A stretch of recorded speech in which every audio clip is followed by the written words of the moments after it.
Thank you. I'm so happy to be here. I'm a little bit afraid to tell you this because I'm not a blogger anymore. I used to be a blogger. It makes me very sad to say that my blog, The Poor, which I began in early 2006, died in an untimely death about a year ago.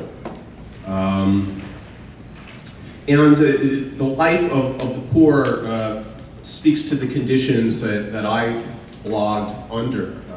People called me a blogger, but I never really felt like one. Obviously, I was working, and I still am working for a big company, and I guess I would be what's called a corporate blogger. And people used to interview me about blogging and ask me questions about all the mundane tasks that bloggers have to go through, maintaining the blog format, dealing with the software, counting the audience. I never had to do anything like that. I had people who did all that for me.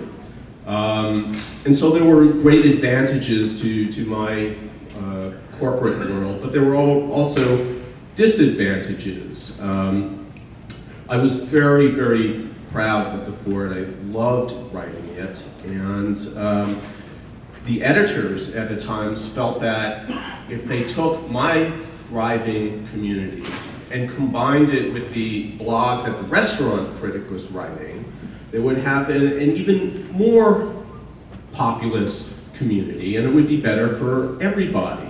And so they combined all these blogs into one sort of mega blog called Diners Journal. And as far as I was concerned, this was done over my objections, and I realized since this is being recorded for posterity, I must say that my editors are brilliant people who are barely wrong. But in this case, I disagreed with them, and I think I was right, because I don't really see much of a community there anymore, and I feel kind of sad about that, although I do contribute to Diners Journal occasionally.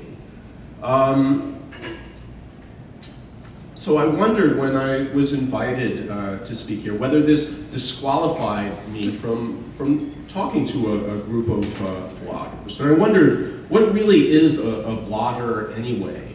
I went back through the archives of the Times to see when we first used the word, and it was in late 2000. So it's been around longer than I had imagined, and in typical Times fashion, it took us maybe 3 years to stop offering the little explanation that blogger is short for a writer of a web blog.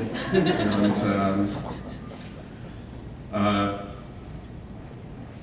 finally, we did drop that. We use the term blogger all the time, but I really wonder whether the term blogger is really meaningful to anybody anymore.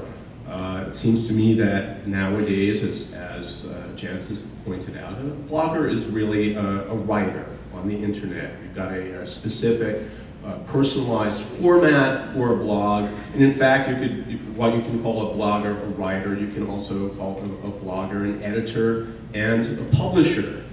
And even though I used to be a blogger, I don't really feel qualified to talk about the platform, the technical issues, the marketing opportunities that you look for.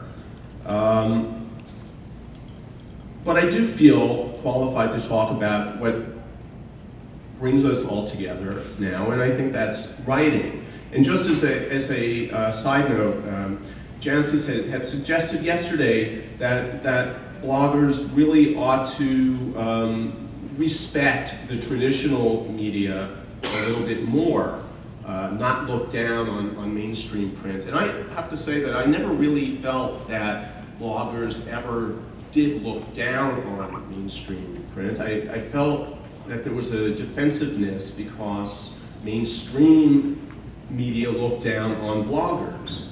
And I think that it's quite clear with all of you sitting here that issue has been well resolved. blogging is clearly established, voices are being heard, and it's time to think of ourselves all simply as writers. So I thought I would talk a little bit about my life as a writer, and I thought that even though I got into writing for newspapers in the 1980s, which is a universe ago and really has very little use as a template for anybody today, it would still be useful because my experiences have certainly shaped my attitudes towards wine and towards writing about wine. And I think that might be useful for all of you. I was hired, I started out as a journalist. I was not in the wine field or the food field, but I was a very passionate lover of restaurants, food, of cooking, of wine, beer, drinking. And this is something that has kind of driven me. I actually got started in national news. One of my first jobs at the New York Times, where I was hired when I was very young, was to be the late night editor for national news. And this basically meant that after everybody else went home, I would sit there till 3 in the morning, just in case something happened. I would get it into the newspaper. If there was a train accident, or somebody died, Doc Gooden got busted for drugs, that sort of thing. Most practically speaking, though, it meant I had nothing to do for the hours between 1 and 3 in the morning. And I thought, well, why don't I use this time to do some writing? That's what I really wanted to do. I had no interest in being an editor. And I was really interested in food. And at this time, back in the early 80s, particularly at a place like the New York Times, even though we had a restaurant critic and we had Frank Pyle, who was the first regular wine columnist for a daily newspaper in this country, it really wasn't taken that seriously. And most of my colleagues my age wanted to be, they wanted to cover politics, presidential races, go off and follow wars, and be foreign correspondents, and that would be, I had nothing against that. I would have been thrilled to do something like that as well, but I was really passionate about food and wine, and I started using this time to write. And because I had very little competition for getting stories into the food and wine section, I was able to kind of walk right through a door and get my things published.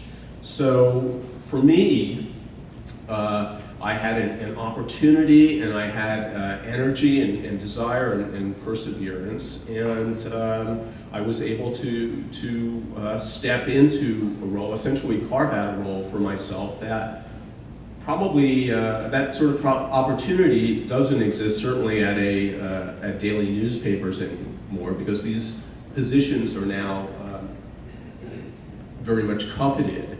But over time, I eventually became an editor in food and wine. Then I started reviewing inexpensive restaurants almost 20 years ago, and eventually started writing about wine as well. And since 2004, I've been writing exclusively about wine.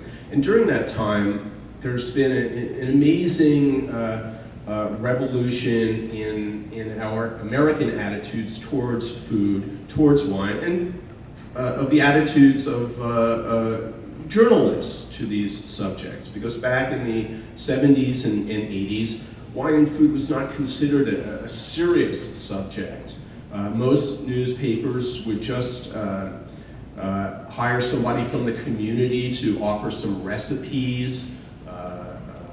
Wine, there were very few wine writers at the time, and those that were there were often very much wrapped up in the wine business, in the wine industry. And while that was a kind of a traditional mode in Britain, it didn't work so well here, particularly as people began to take the subjects more seriously.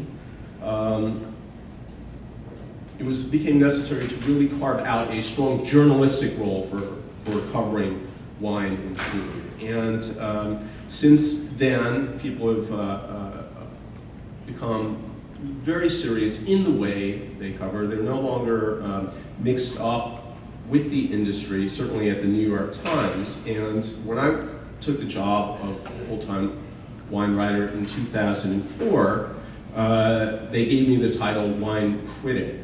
And I know in blogs there's often a sort of a battle between the meaning between wine writer and wine critic, in which the writer is said to write profiles and cover the wine industry in a broad, more writerly way, and the critic is more nose in the glass, writing tasting notes and scores and not really getting out. And I don't really see that there has to be a firm divide. At the Times, the critic is a very specific sort of job title that up until then had been reserved for covering matters of culture. We had the film critic, the theater critic, the art critic, dance critic, restaurant critic, and it wasn't until 2004 that wine was considered a subject worthy of having somebody whose primary function was analysis, reflection, treating wine as a matter of culture. So I'm very proud of having that title, and I'm very thankful of the work that my predecessor, Frank Preil, did, who never had the title, but to make people realize at the New York Times that this was a subject very much worthy of serious coverage. I learned about wine in a very different way than I see many people learning these days. I never took a class in wine. This was something that I taught myself. Incidentally, one of the things that really bothers me is the term wine appreciation. You know, we're always thinking about teaching people to appreciate wine as if it's something genteel that a good bourgeois society should know something about. And it misses completely the emotional connection that I think people need to have wine to really get into it. So my wine studies were almost very organic. I grew up in the 70s, which is a little bit more permissive than today, and I used to write beer reviews for my high school newspaper. This was, back then the drinking age was 18, but of course, you know, I was still in high school and I hadn't quite made it there, but it was an era of experimentation, and this was something that just sort of came naturally to me, and it wasn't until many years later that I realized, you know, that very early on I had taken on a role that I was well suited for. But I really got into wine as a graduate student at the University of Texas in Austin, a lovely place back in the 80s, and I found, as fascinated as I was with eating, with cooking, wine was a natural and essential part of the assembling of a meal. And so my friends and I used to go shopping for food. We used to go shopping for wine, and most of the time they were the big 1.5 liters of Minervois. There was no thriving California wine industry at the time. And I had a lot of experience drinking cheap wine and looking for values in wine. And I find that these experiences, which grew into obsessions for me, were just kind of, were critical in how I developed a feeling of where wine belongs. Part of a meal on the table with family, with friends, part of an ensemble that doesn't venerate wine as something fetishistic or something that you have to chase after. It's just part of a meal, and that's a wonderful thing. Eventually, as I got more serious about wine, I did my own tastings. I did a lot of travel to vineyards and producers, and I was able to educate myself, and perhaps that sort of education is responsible for certain eccentricities that I might have in my attitudes towards wine. But I think it was very important to me because I learned to think about wine in terms of drinking it, not in terms of tasting it. And I think very often we confuse the two.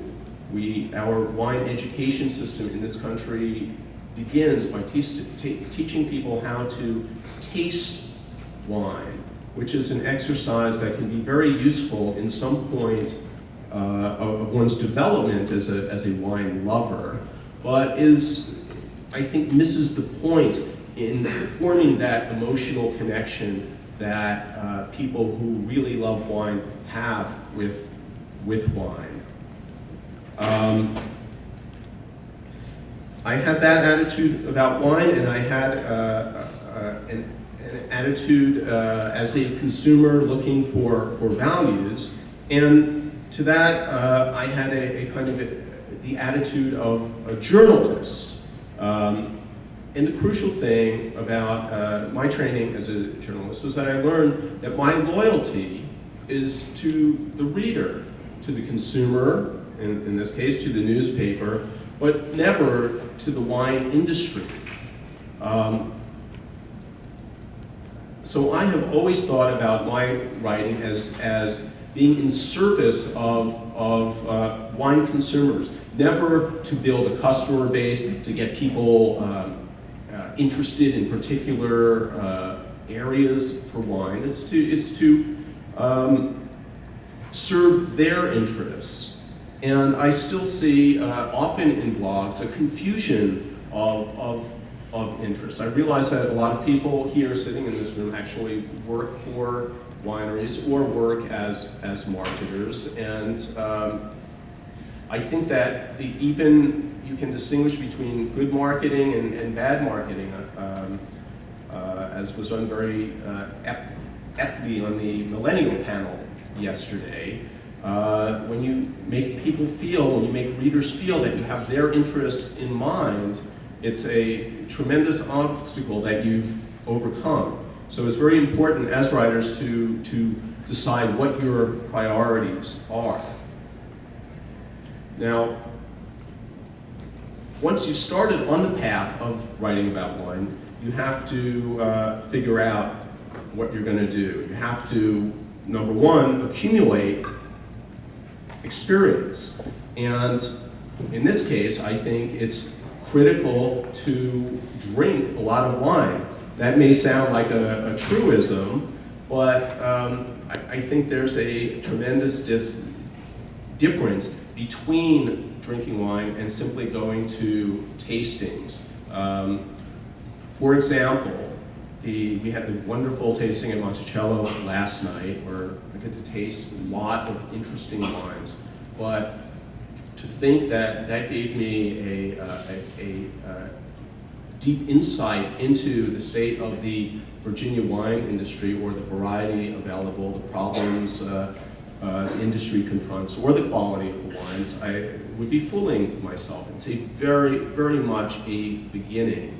And to really understand a wine, you have to actually acquire bottles, and rather than sip and spit, you have to drink them. And you actually have to drink them with food, with people, however you choose to do it, but you have to drink them. And I know that sounds like a completely obvious, and yet at the same time, I see so many people who feel that tasting gives great insight into wine that I think it has to be said. I have two sons, and when they were much younger, they used to want to keep track of every state that they had been to. And they would keep a list and figure out which states they wanted to go to. And they would have great debates over whether, if you changed planes at an airport, that counted as setting foot in the state, and you could put it on the list. And I see wine the same way. A lot of people like to keep lists of the wines that they've had, as if there's some sort of master checkoff thing. And no, it's really an accumulation of bottles of experience in the service of developing context of many different wines that you've had in many different conditions. And that helps to develop a point of view. Developing a point of view as a writer, I think that everybody here would be served by thinking about what it means to write as a journalist. And I think this is worth thinking about, whether you are writing poetically or novelistically or as a marketer. Still, the principles of journalism should very much guide you in what you're doing. Number one, curiosity.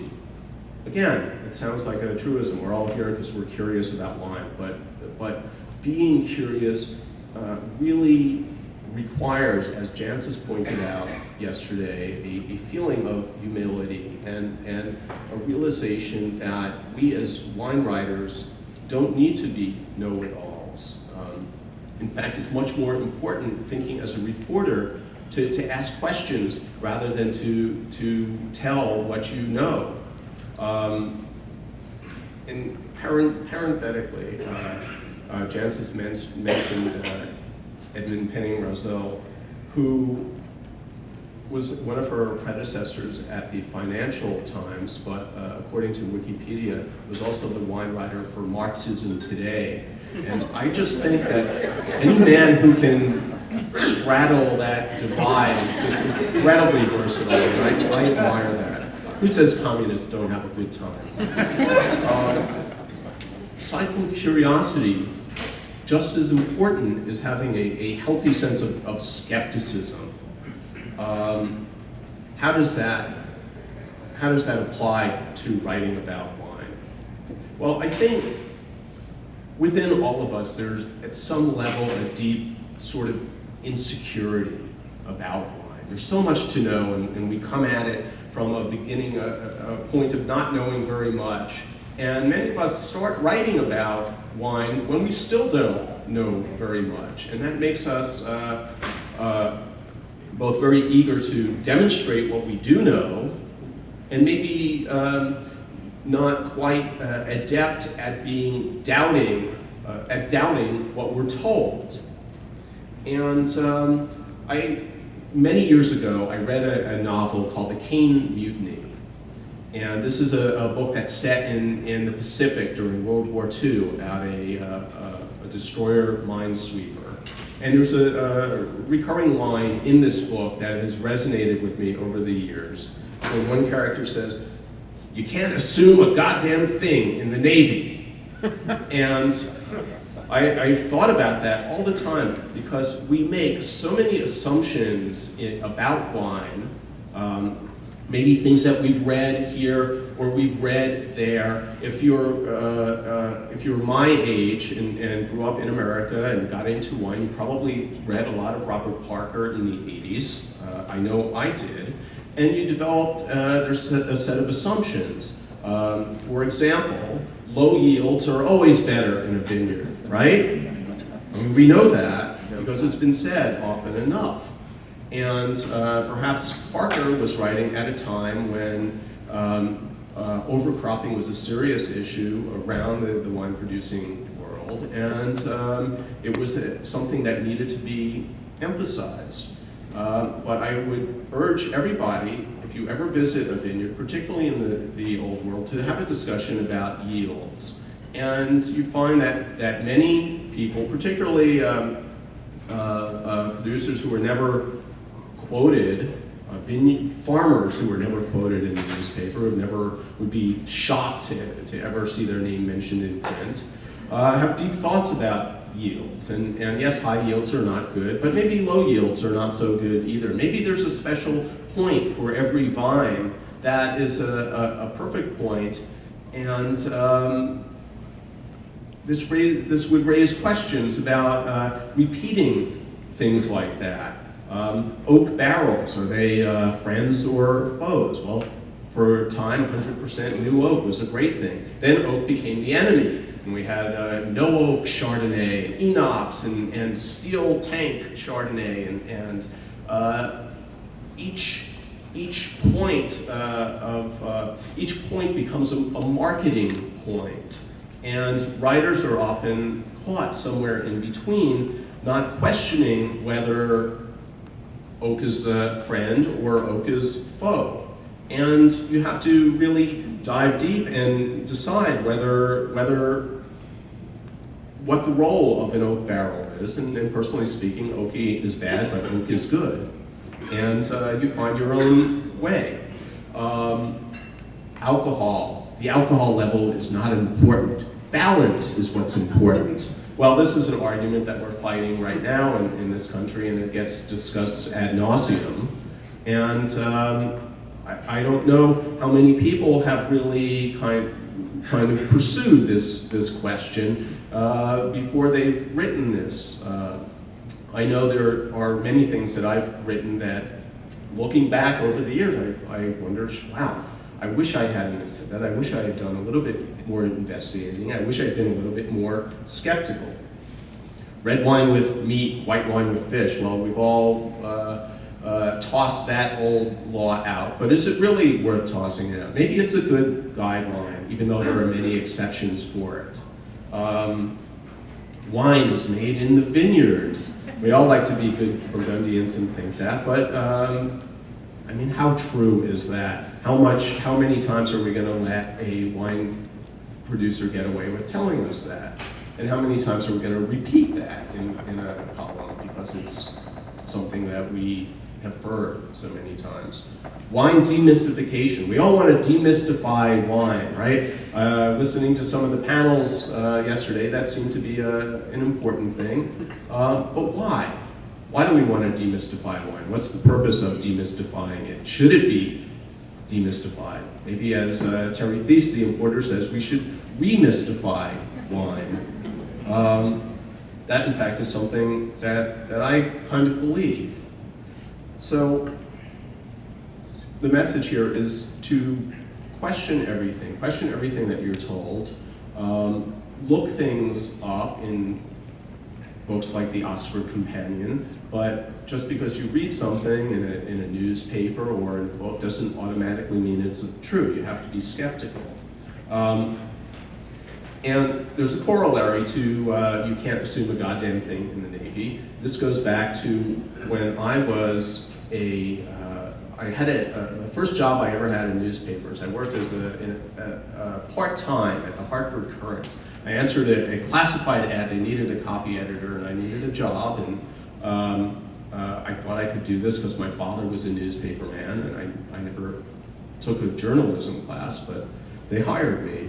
And so there I was, 22 years old, my long hair and beard, going into this newsroom and trying to act like I knew what I was doing. And I remember I was editing a story, some city story about Hartford, and they mentioned some councilman. And I asked the old grizzled guy sitting next to me if the councilman was a Democrat.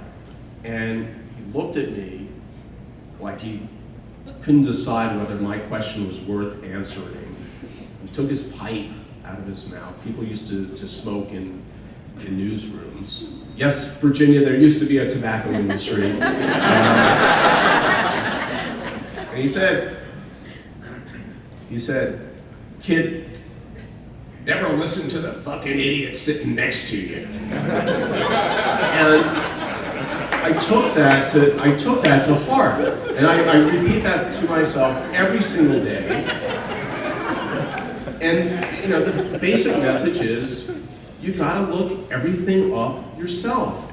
you have to get the answer yourself. You can't take the easy way out there. There's a major difference between evidence and what somebody told you, and we're all responsible for what we write. You can't print what you hear, but what you don't know.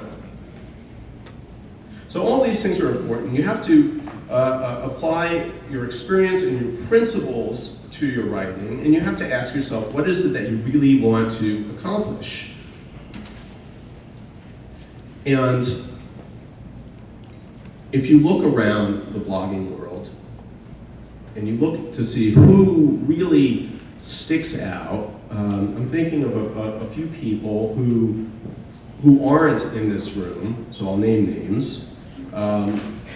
Gary Vaynerchuk, if you can call him a blogger, and I do, he went where nobody went before, and he did it successfully. He carved out a pure and clear identity for himself. He used new language, he created a new persona, and he was very appealing to a younger age group. Is he demystifying wine? No, he did the same that many other people did, although he talked about wine in terms of taste and aroma, although his vocabulary was completely ridiculous as far as I might be concerned, and arcane. But he did something more important than that. By appearing on video, tasting and spitting into a football helmet. I mean, whoever thought that you could watch this visually? I remember Jancis and Frank Pryl had a TV show once where they drank and spat, and I thought, this doesn't work on television.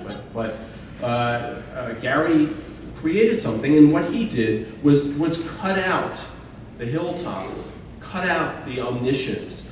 No longer did you have a wine authority sitting somewhere way up high and handing down judgments and scores and being perfect and being omniscient and never making a mistake. No, he's sitting there, he's mispronouncing words, he's making mistakes, he's getting the bottle wrong, but he's loving wine, and even if he's issuing scores and speaking about wine in this very crazy kind of way, he's making people feel more comfortable about it. And in fact, he's very humble in his own way. And he asks the question of whether a wine writer really has to be an arbiter of the good life, the way we have perceived the wine writer for so many years. I don't know if anybody here has ever read Brooklyn Guy. Brooklyn Guy Loves Wine. One of my favorite blogs. He's a guy in New York City, and he just decided he would start writing about wine because he loved cooking. He didn't know a whole lot. And he has written an entire blog without ever once talking down to anybody or trying to overtly teach or be pedantic. He's incredibly unassuming. He's written a blog about discovery and learning, and it's the sweetest, most entrancing blog because he's never tried to be anything that he wasn't. And this is very, very different. He's just, again, extremely humble about his attitude towards wine. Alice Firing, who I know you're all familiar with, whatever you may feel about her message, her voice, her point of view, it's unmistakable and it's distinctive. You might not agree with her, but you know where she's coming from, for sure. So this is a crucial point. As you are making decisions about what your voice is going to be, what your point of view is going to be, how you're going to connect with the audience, it's important to realize that all of you have the power to shape the future of American wine culture. We all sense that Americans are not comfortable with wine. Many of the people I heard speak yesterday talked about how they wanted to get past that, how they wanted to help younger people feel more comfortable with wine. And it's important to ask ourselves why the anxiety, the doubt, why do people feel inadequate when confronted with what is basically such a pleasurable thing. And I think it's important to understand that how we think and talk and write about wine really does shape how consumers feel about wine. So it's important to ask yourself how you write about wine. Do you write about wine in tasting notes, in that sort of vocabulary of the litany of aromas and flavors that so many of us find so maddening, but also find inescapable? Why do we write like that? Is this something that we're just assuming is the way wine is discussed?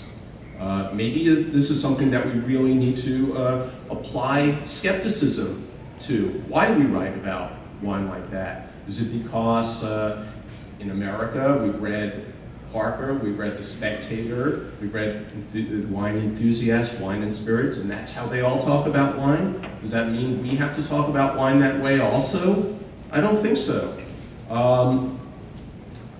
For the record, I think if you go to Jancis's website, you'll see a whole variety of writing. Some of her colleagues do write about wine in what I think of as the Pan Brûlé school, listing all sorts of esoteric aromas and flavors. I don't believe that Jancis writes that way.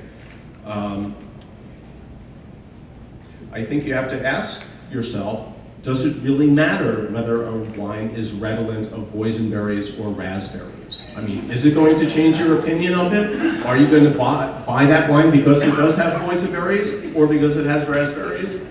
I don't think it matters. I think you would agree. Petrol. How many of you have ever used the term petrol in writing about wine? I see that a lot. What does that mean for Americans? We don't even use that word, petrol. We don't know what it means. I mean, maybe it's a wine that smells like kerosene or gasoline or some petroleum product. Maybe it indicates that a Riesling is gone on the arc of aging. But there are ways that we can say that directly without using words like petrol, which are meaningless to an American audience, more or less, and quite often meaningless to the writers who use them. Okay, I'm going to have to speed it up here. In the place of these sort of specifics, though, I urge people to write, to use generalities when talking about wine. It's not an ego thing. It's not a measure of how acute your senses are if you can list all sorts of aromas and flavors. And it's much more helpful to talk about characteristics of a wine. Is it fruity, lean, savory, flabby, zesty, mineral? Talk about the weight, the texture, and the broad nature of the aromas and flavors.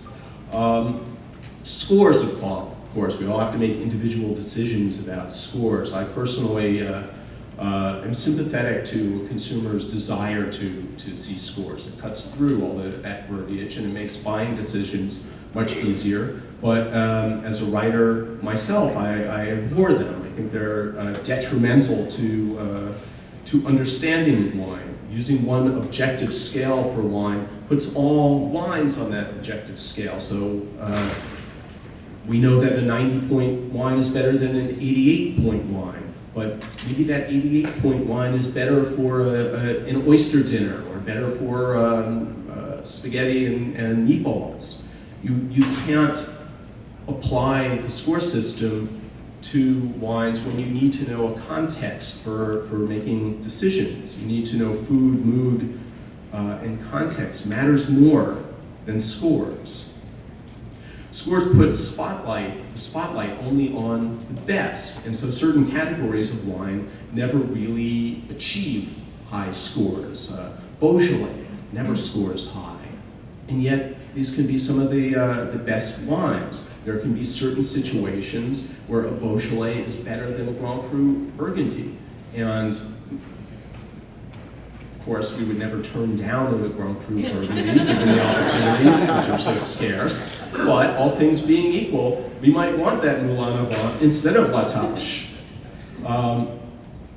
So everyday wines are diminished by scoring, and you can see it. You can see the effect in our own culture. If you look at California wines, you see all the wonderful scores that are given to Napa Valley wines. And what happens?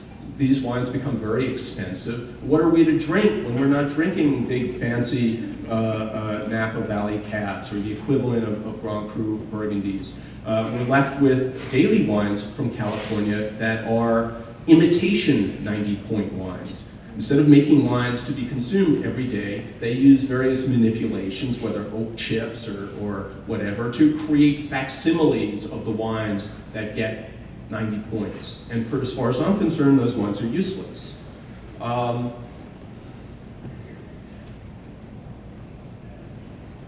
Since we first used the term blog in the New York Times, there have been incredible changes in the wine writing world. Instead of the two dominant voices that we used to have, we've got a wonderful profusion of voices. There's been a great decentralization of power. In fact, we have voices not just from all corners of this country, but from all over the world. And even in the Wine Advocate, the great stereotype of the centralized power in wine, now you have multiple voices there as well. So we have a wonderful opportunity now for more voices to be heard. And like good wines, which need to be distinctive, we have to be distinctive in our points of view. We have to have credibility, but we also have to understand where the world is heading as far as wine goes. The old notion of the wine connoisseur is dead. We have to just understand that the audience is no longer rich white people, rich white men. It's all kinds of people, all kinds of ethnicities, men, women, all over. The benchmark wines of all that are still, we still think of today as benchmarks, Bordeaux, Grand Cru Burgundy. These are in some senses becoming irrelevant, sadly so, because they're priced out of most people's lives, and we can't taste them and use them as yardsticks in the way that we used to. But we have to understand that today there's a 21st century connoisseur that is alive and thriving. And the 21st century connoisseur understands that there is a wonderful wealth of great wines available to us. There's more diversity available to us than ever before. Different regions of France, for example, Beaujolais, the Loire, Jura, Rouligy, little-known areas of Spain, Italy, Greece, and Eastern Europe. Wines that were for centuries consumed locally are now available all over the world and making this kind of an awkward transition as they become globally prized. Small areas that nobody ever heard of 20 years ago, Ribera Sacra, Bierza, wines from the Basque Country, Sicily, Lambruscos, Basilicata, Santorini, maybe even Virginia. There are so many wonderful wines available now. And I think that people who are really connoisseurs today understand this diversity and prize it. And I just read somebody who was assailing wine writers for ignoring the great mass of wines that real people drink. And this wine writer used the example of Barefoot, which is the biggest selling brand now in the United States. And he scoured publications like mine and could find no mention of it and said, well, look at this huge disconnect between writers and their audience. And I really thought that was absurd. You have to understand the difference between real wines that are expressions of culture and of interest, and commodity wines. And it's a little bit like writing about food. The great majority of people eat if they eat out at all, they eat in franchise restaurants, fast food restaurants, restaurants that, as a restaurant critic, doesn't spend much time with because they're of little interest. Restaurant critics write about this very small segment of restaurants, appealing to a very narrow majority. But this is where, if you care about food, where the excitement and interest and creativity is. And the same is true in wine. It's very important not to confuse something that might have some mass appeal. I mean, really the bottom line between writing about barefoot and writing about, I don't know, Gallo, Hardy, Burgundy, or whatever, who cares? But there are great wines, so many great wines of interest that are worth writing about, regardless of the numbers. And there is a huge audience fascinated with these wines. So the bottom line is that the opportunity to be heard is out there. It's a strange thing to say to bloggers, given the stereotypes of a blogger sitting in the cellar writing in pajamas in your mother's house. But the time really has come as writers for all of you, for all of us, to stress professionalism, whether it's skepticism, developing point of view, questioning, even if writing, blogging is a labor of love. Professionalism is the key to credibility, and that, combined with having a voice, is the key to being heard. Thank you very much.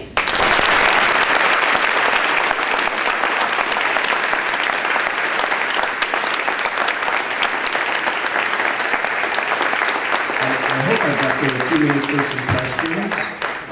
Yeah, if anybody has any questions, I'm happy to answer them. Don't all jump up at once, yeah. With all of us in the room together now, if you could give us a group assignment that all the bloggers could do together that would contribute to the wine world, what would it be?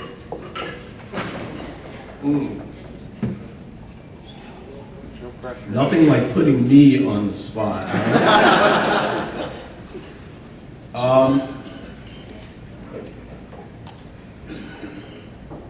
You know what? I would say go for the next year without ever once writing a tasting note.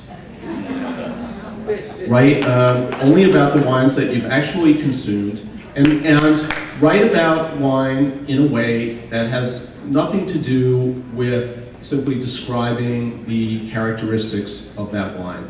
I think that here are the blogs that I have no interest in. I just went to the big Zinfandel tasting, and my notes on the 60 wines I tasted will be, I'll put them up tomorrow. Forget it. Who cares? But if you can write and tell me what it is you love about Zinfandel, where it fits into your life, where it fits into your dinners, if you can inspire me to want to go out and drink that Zinfandel, I will be much, much happier. So yeah, that's what I would say. No tasting notes. Yes? You mentioned Terry Peace's book a few minutes ago. Yes. I bought that book. It's a very inspiring book. And there was one passage in it that it's really haunted me for about a year now. It says that if you really want to develop your voice and your palate, spend 3 months or 6 months and drink nothing but one type of red, one type of white. And that's how you really learn to hone your palate. I wonder if you have any thoughts about that, either as developing your palate or developing your blogger voice. Does everybody hear that question? He's talking about Terry Theis's book, Reading Between the Vines, which is kind of a facile pun, but the book is much deeper than the title would have you believe. And in the book, Terry suggests that if you really want to develop your palate, spend 3 months or 6 months drinking nothing but one specific sort of wine so that you really, really get to know it. And I would say, well, yeah, that's a good thing to do, but highly impractical for most of us. And you know, there's the old Isaiah Berlin formulation of the hedgehog and the fox, the person who goes deeply into one thing and the person who spreads widely and pursues many things. And I think you can learn about wine both ways without going to such extremes.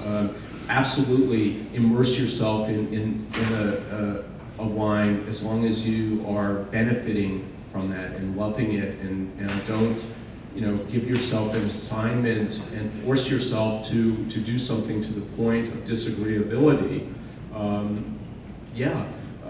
You know, just absolutely pursue things, but don't hem yourself in.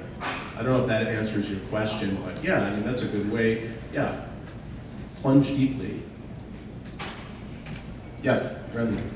Just you talked about the notes and the numbers, and we've talked about that before, and I think we're on the same side generally. But when you do the panels, I think it might be a nuance to put there, because when you do the tasting panels at the New York Times and any, I think, kind of collective tasting to produce a certain sorting out requires some kind of classification. Could you perhaps elaborate on that? Well, Remy has caught me in one of the basic contradictions in my life.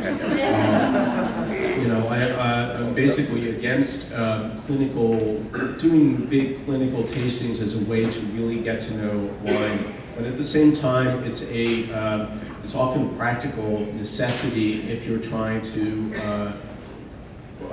write for a consumer and give some choices for them to pursue.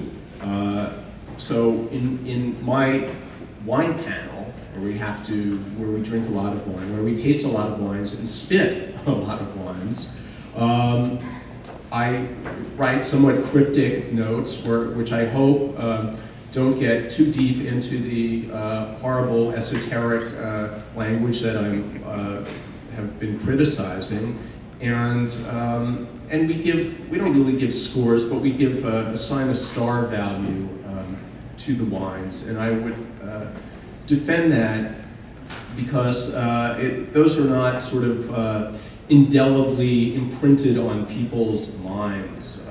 You know, we don't really distinguish so much between a 3 and a 2.5 star wine when it comes to going out and buying something. Recently, I had written a column suggesting that we use only 2 words in describing a wine, sweet and savory. And I ended up getting in a lot of trouble for that because maybe sweet is not the best word it's a little too confusing when talking about wines that are basically dry but fruity or fruit-oriented, as opposed to wines that have different more mineral characteristics. But to answer your question, it's something I struggle with all the time, and even though I'm being maybe overly prescriptive in my recommendations, I do recognize that it's something we all have to struggle with. One more question. Anybody? Yes? Not so much of a question. I wanted to see if you could give us a sample high school beer review. Great finish. Oh my God. You know something? Strangely enough, Budweiser always won. I'm kind of embarrassed about that. All right. Thank you very much.